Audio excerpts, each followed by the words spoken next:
O retrato de Dorian Gray, capítulo 1.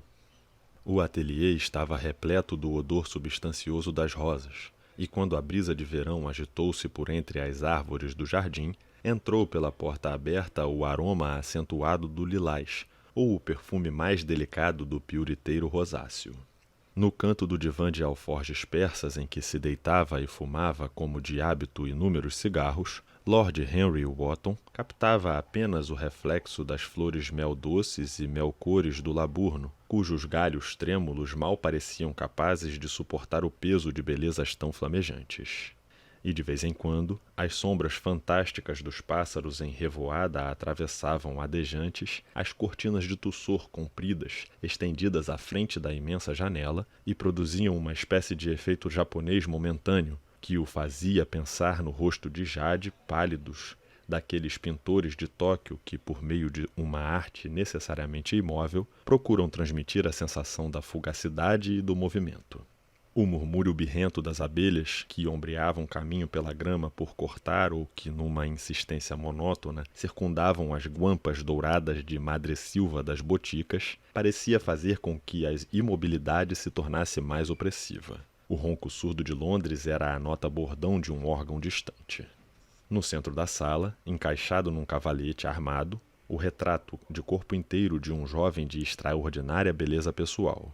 À frente do cavalete, a certa distância, sentado, o artista em pessoa, Basil Hallward, cujo desaparecimento repentino alguns anos atrás causara na ocasião entre o público tamanho rebuliço e dera origem a tantas conjecturas estranhas. O pintor contemplava aquela forma bonita e graciosa que com sua arte espelhara com tamanha habilidade.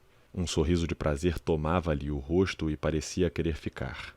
De repente, porém, levantando-se, cerrou os olhos e com os dedos foi cobrir as pálpebras, como a tentara aprisionar, dentro do cérebro, um sonho curioso de que temia acordar. Seu melhor trabalho, Basil. A melhor coisa que você já fez.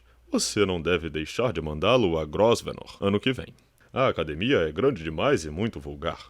Em todas as vezes que fui lá, ou havia muita gente e eu não conseguia ver os quadros, o que era horrível, ou então havia muitos quadros e eu não conseguia ver as pessoas, o que era pior. E Grosvenor é de fato o local ideal. Não estou pensando em mandá-lo a lugar nenhum. Basil Hallward jogou a cabeça para trás, daquele jeito estranho que fazia rir seus amigos em Oxford. Não vou mandá-lo a lugar nenhum. Lord Henry ergueu as sobrancelhas. Com surpresa, olhou para Basil através dos rolos de fumaça que enroscavam em circunvoluções fantásticas desprendidas de um cigarro compactado, salpicado de ópio. Não vai mandá-lo a lugar algum? Meu caro companheiro, por quê? Qual o motivo? Vocês pintores são umas figuras muito estranhas. Fazem todo o possível para alcançar a fama e, quando a alcançam, parecem que a querem jogar fora. Isso é bobagem, pois no mundo só existe uma coisa pior do que falarem de nós. Não falarem. Esse quadro pode levá-lo muito acima de todos os jovens da Inglaterra e causar muito ciúme aos velhos, se é que aos velhos ainda resta alguma emoção. Sei que você vai rir de mim, mas não posso expô-lo, pois coloquei nele muito de mim mesmo. Lord Henry esticou-se no divã. Eu já sabia, mas mesmo assim é verdade. Colocou muito de você mesmo? Dou-lhe minha palavra, Basil. Não sabia que você era tão vaidoso. Não vejo qualquer semelhança entre você com este rosto rugoso, forte, esses cabelos pretos carbonizados, e o jovem Adonis feito, ao que parece, de marfim e pétalas de rosa. Porque, meu caro Basil, ele é um narciso e você... Bem, claro, você tem uma expressão de intelectual e coisa e tal, mas a beleza verdadeira, termina onde se inicia a expressão intelectual. O intelecto é por si só um modo de exagero, destrói a harmonia de qualquer rosto. A partir do momento em que nos sentamos para pensar, transformamos-nos em narizes, testas ou em alguma coisa horrível. Veja os homens de êxito nas profissões eruditas. São absolutamente revoltantes. Com exceção, é claro, da igreja. Mas na igreja acontece, ninguém pensa. Aos 80 anos, o bispo diz a mesma coisa que o mandaram dizer quando ainda era um garoto de 18 anos, e, como consequência natural, permanece inteiramente encantador. Seu jovem amigo misterioso, cujo nome você jamais declinou, mas cujo quadro de fato me fascina, não pensa. Tenho quase certeza disso. É uma dessas criaturas sem cérebro, lindas, que sempre deveriam estar por perto no inverno, quando não temos flores para olhar. Ou no verão, quando sempre queremos algo para nos refrescar a inteligência. Não se lisonjeie, Basil. Você não se assemelha em nada com ele. Você não entende, Harry. É claro que eu não me pareço com ele, sei disso muito bem. E para falar a verdade, eu seria infeliz se me parecesse com ele. Você dá de ombros? Eu estou falando a verdade. Há uma fatalidade em toda a distinção física e intelectual. O tipo de fatalidade que parece, através da história, aperrear os titubeios dos reis. É melhor não sermos diferentes de nossos companheiros. O feio e o tolo ficam com a melhor parte nesse mundo. Podem sentar-se à vontade e assistir a peça boquiabertos. Já que nada sabem da vitória, compartilham ao menos da sabedoria da derrota. Vivem como todos deveriam viver, imperturbáveis, indiferentes, sem inquietação. Não levam a ruína aos outros e nem a recebem de mãos estranhas. Sua posição, sua riqueza, Harry, seus miolos, tal como são, minha arte, qualquer que seja o seu valor, a beleza de Dorian Gray, sofreremos por tudo o que os deuses nos legaram, sofrer terrivelmente. Lord Henry atravessou o ateliê na direção de Basil Hallward. Dorian Gray, esse é o nome dele? É, esse é o nome dele. Eu não queria dizê-lo a você. Ora, por que não?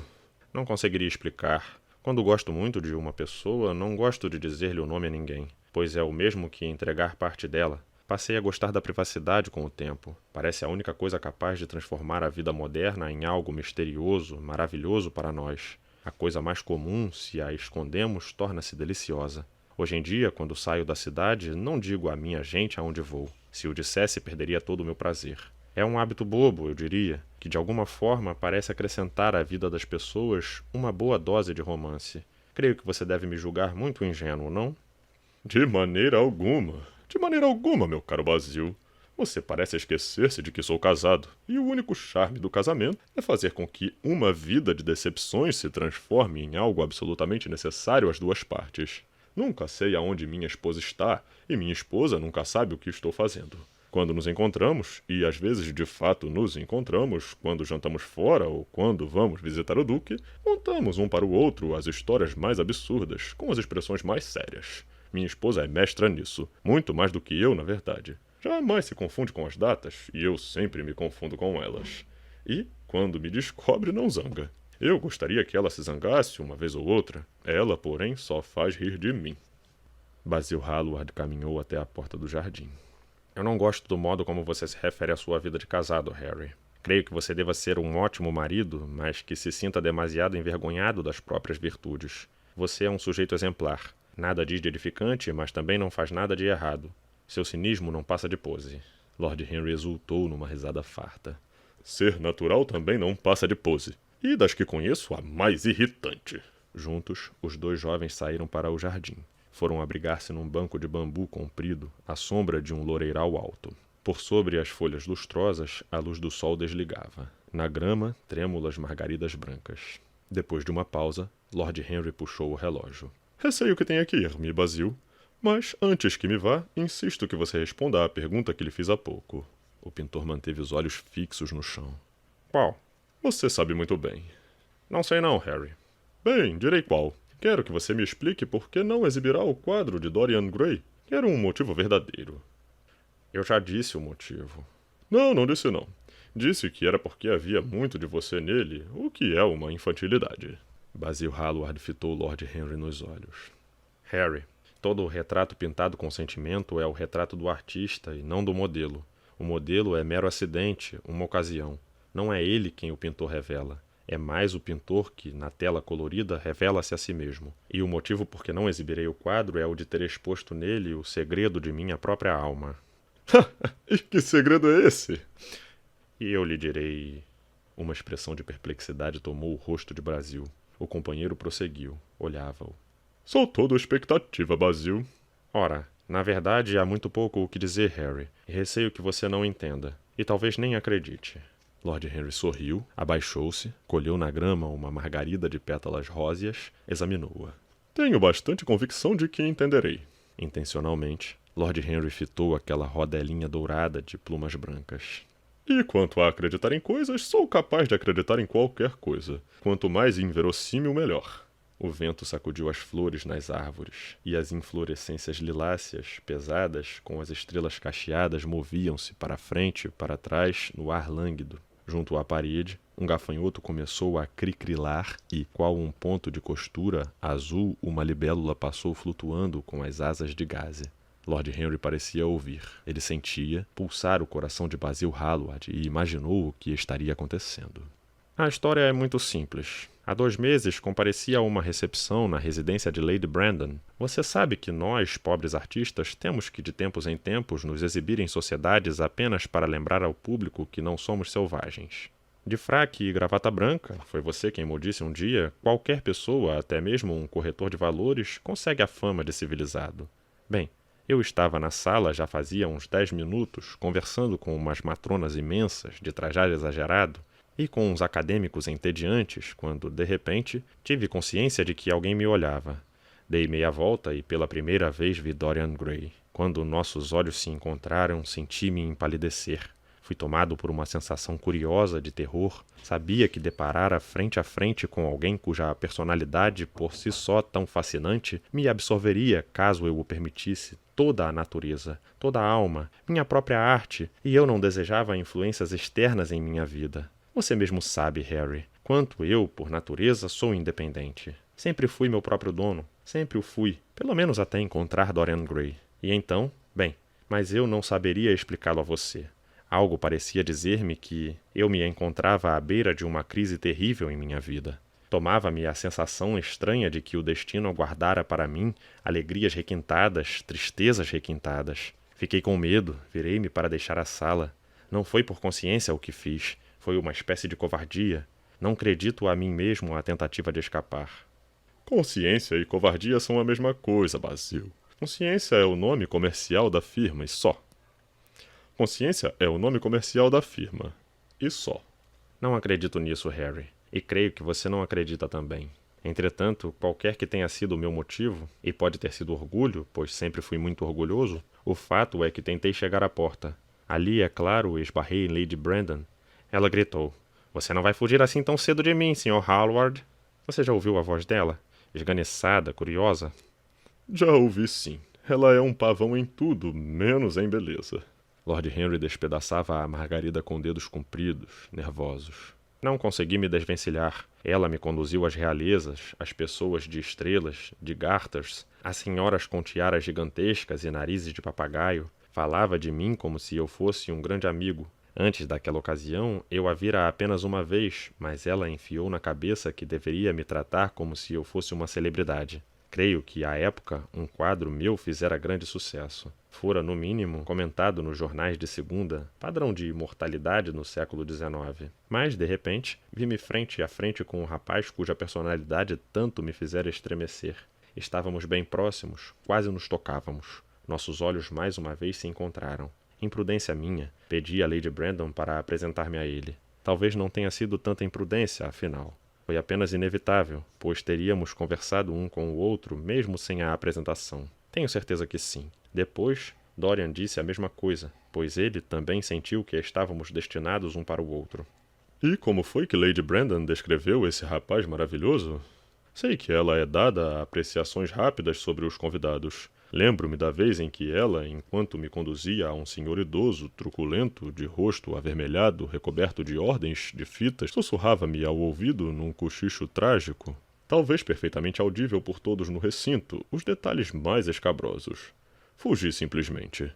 Gosto de encontrar as pessoas por minha iniciativa, mas Lady Brandon trata as visitas como um leiloeiro que apregoa mercadorias. Ou explica-os a todos em detalhes, ou conta tudo a respeito deles, menos o que se deseja saber. Hallward, indiferente. Coitada de Lady Brandon. Você a vê com muito rigor, Harry. Meu estimado companheiro, ela desejava montar uma galeria de arte, mas tudo o que conseguiu foi abrir um restaurante. Impossível para mim admirá-la. Mas diga-me, o que ela disse a respeito do Sr. Dorian Gray? Algo do gênero: rapaz encantador, coitada da mãe, ela e eu éramos inseparáveis. Não me lembro o que ela faz, receio que não faça nada. Ah, claro, toca piano, ou será violino, caro Sr. Gray. Não pudemos conter o riso e imediatamente nos tornamos amigos. O jovem lord colheu outra margarida. O riso não é, de modo algum, um mau começo para uma amizade, e é, de longe, o melhor fim. Hallward meneou a cabeça.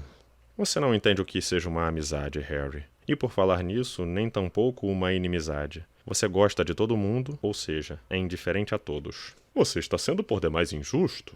Lord Henry ajeitou o chapéu para trás, olhou para o alto e viu nuvenzinhas numa meada emaranhada de seda branca acetinada a deslizar pelo turquesa oco do céu de verão. Por demais injusto. Eu estabeleço uma grande diferença entre as pessoas. Meus amigos, escolho-os pela beleza. Meus conhecidos, pelo caráter. Meus inimigos, pelo intelecto. Um homem não pode ser tão meticuloso na escolha dos inimigos. Nenhum dos meus é idiota. São todos homens de certo poder intelectual e, por conseguinte, todos me apreciam. Será vaidade de minha parte? Eu creio que sim. Creio que sim também, Harry. Mas quer dizer então que, segundo suas categorias, não passo de um conhecido? Velho Basil, meu caro, você é muito mais do que um conhecido. E muito menos do que um amigo. Uma espécie de irmão, talvez. Ora, irmãos? Irmãos não significam nada para mim. Meu irmão mais velho não morre nunca. Meus irmãos mais jovens parecem uns mortos-vivos. Hallward franziu o senho. Harry... Meu caro companheiro, não falo isso muito a sério. Embora não consiga evitar detestar minhas relações, o que talvez se deva ao fato de não conseguirmos nenhum de nós suportar que outras pessoas tenham os mesmos defeitos que nós. Eu simpatizo muitíssimo com o ódio da democracia inglesa por aquilo que ela chama de vícios das classes superiores. Para as massas, a bebedeira, a idiotice e a imoralidade deveriam pertencer a elas como propriedade especial. Se algum de nós se fizer de idiota, estará embolsando parte de suas reservas. Quando o coitado do Southwark deu entrada na corte de divórcio, a massa tomou-se de magnífica indignação, e eu creio, apesar disso, que nem 10% do proletariado via de maneira correta. Não concordo com uma só palavra do que você diz. E tem mais, Harry. Tenho certeza de que você também não. Lord Henry afagou a barba afunilada castanha e, com a bengala de ébano, com borla, deu batidinhas no bico da bota de couro verniz. Você está inglês demais, Basil. É a segunda vez que faz essa observação. O verdadeiro inglês, sempre que alguém lhe manifesta uma ideia, coisa bastante temerária, jamais sonha em considerar se a ideia é boa ou má. A única coisa que considera de importância é se a pessoa é digna de crédito. Agora, o valor de uma ideia, porém, não tem de modo algum qualquer relação com a sinceridade da pessoa que a expressa. Na verdade, quanto mais insincera for a pessoa, apontam as probabilidades, tanto mais a ideia carregará a pureza intelectual, pois, nesse caso, não trará o colorido das carências, desejos ou preconceitos. Entretanto, não me ponham a discutir política, sociologia ou metafísica com você. Gosto mais das pessoas que dos princípios, e gosto mais das pessoas sem princípios do que de qualquer coisa no mundo. Conte-me mais a respeito do Sr. Dorian Gray. Com que constância você o vê? Todos os dias. Eu não seria feliz se não o visse todos os dias. Para mim, ele é absolutamente necessário. Extraordinário! Não pensei que você ligasse para coisa alguma além de sua arte. Para mim, agora, ele é toda a minha arte. Vez ou outra, Harry, eu penso que existem apenas duas eras importantes na história do mundo. A primeira é o aparecimento de um novo meio para a arte, e a segunda é o aparecimento de uma nova personalidade para a arte também. O que a invenção da pintura a óleo foi para os venezianos, o rosto de Antínuo foi para a escultura grega nos últimos tempos, e o rosto de Dorian Gray o será um dia para mim. Não apenas porque é a partir dele que eu pinto, desenho ou traço meus esboços. É claro, eu faço tudo isso, mas para mim ele é muito mais do que um modelo, que uma pose. Eu não posso dizer que esteja insatisfeito com o que fiz dele, nem que a beleza dele seja tanta que seja impossível expressá-la. Não há nada que a arte não consiga expressar, e sei que o trabalho que venho fazendo desde que conheci Dorian Gray é um bom trabalho, o melhor de minha vida. De algum modo curioso, porém, não sei se você me entenderá. A personalidade de Dorian sugeriu-me na arte uma maneira inteiramente nova, um modo de estilo inteiramente novo. Vejo as coisas de um modo diferente, penso nelas de um modo diferente. Posso agora recriar a vida de uma maneira que antes se encontrava oculta dentro de mim. Um sonho de forma em dias de razão. Quem foi mesmo que disse isso? Não me lembro, mas é isso que Dorian Gray tem representado para mim. A mera presença visível desse garoto, pois para mim ele é pouco mais do que um garoto, embora tenha na realidade mais de 20 anos, a mera presença visível... Será que você percebe o significado de tudo isso? Ele define para mim, conscientemente, as linhas de uma nova escola. Uma escola que deverá conter toda a paixão do espírito romântico, toda a perfeição do espírito grego. A harmonia de corpo e alma. É demais. Nós, em nossa loucura, os separamos e inventamos um realismo vulgar, uma idealidade vazia. Harry, se você soubesse o que Dorian Gray representa para mim, você se lembra daquela paisagem minha pela qual Agnell fez uma oferta gigantesca, mas da qual eu não queria me desfazer? É uma das melhores coisas que já fiz. E por quê? Porque, enquanto a pintava, tinha Dorian Gray sentado a meu lado. Certa influência sutil passou dele para mim e, pela primeira vez na vida, vi, naquele arvoredo comum, a maravilha que sempre procurava e jamais conseguira encontrar.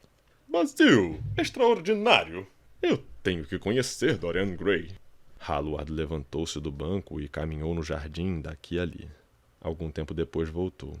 Harry, Dorian Gray é para mim um simples motivo de arte. Talvez você não veja nada nele, e eu vejo tudo nele, e é quando a imagem dele não está por perto que ele se faz mais presente em meu trabalho. Ele é uma sugestão, como já disse, de uma nova maneira. Encontro-o nas curvas de certas linhas, na graça e na sutileza de certas cores. É isso. Então, por que não expor-lhe o retrato?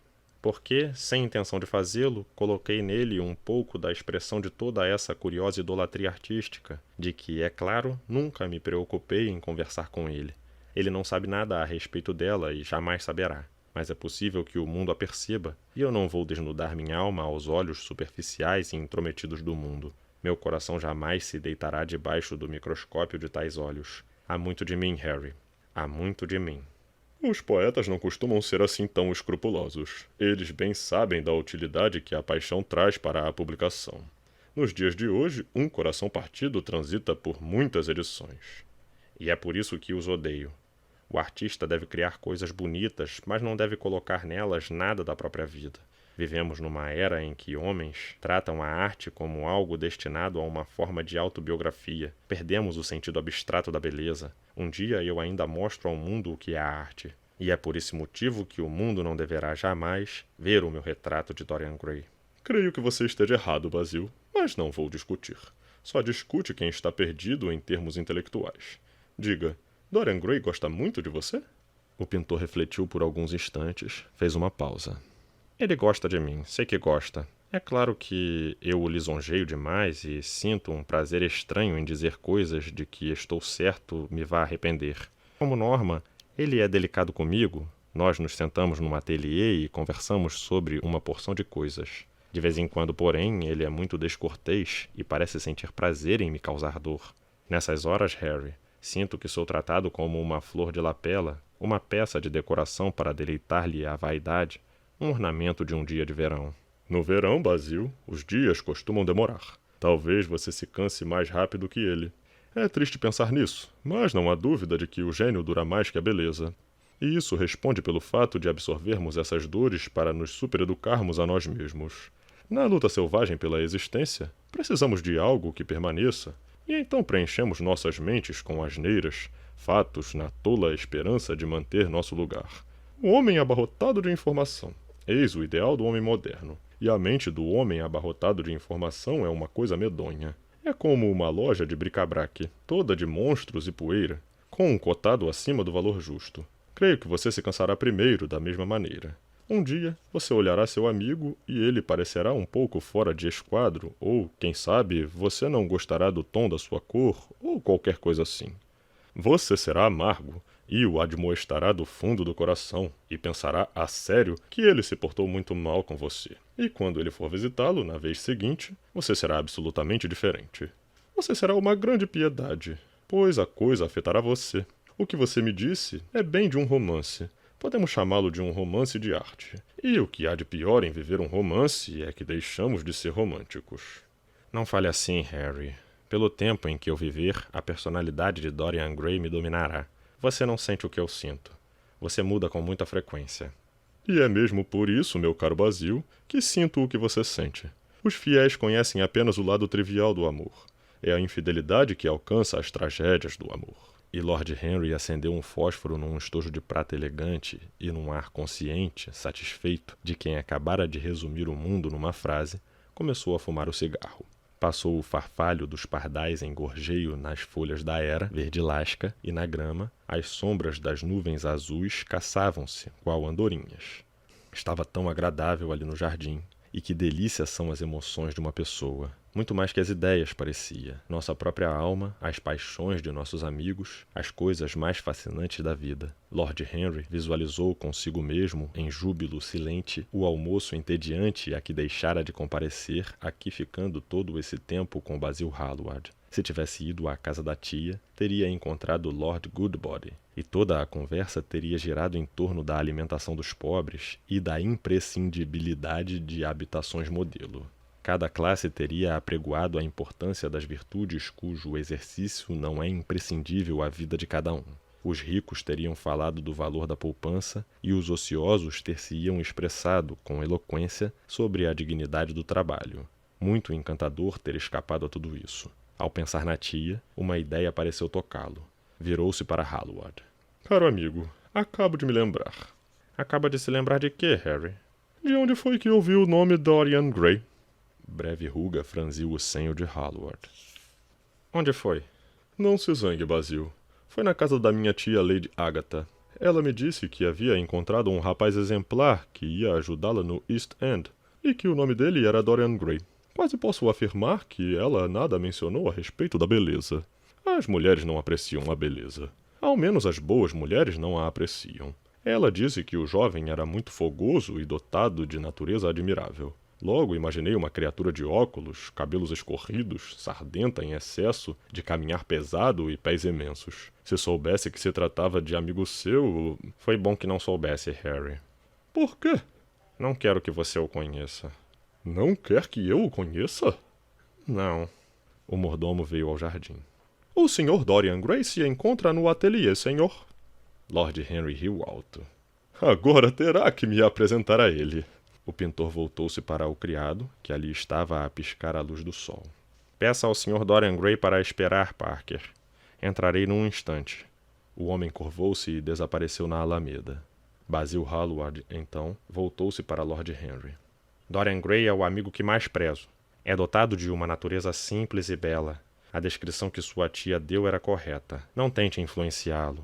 Sua influência seria nociva. O mundo é grande e contém pessoas maravilhosas. Não tente tirar de mim a única pessoa que dá à minha arte todo o charme que ela, porventura, possua. Minha vida como artista depende dele. Portanto, Harry, confio em você. Quanta bobagem você diz! Lord Henry sorriu, tomou Hallward pelo braço e quase o arrastou para dentro.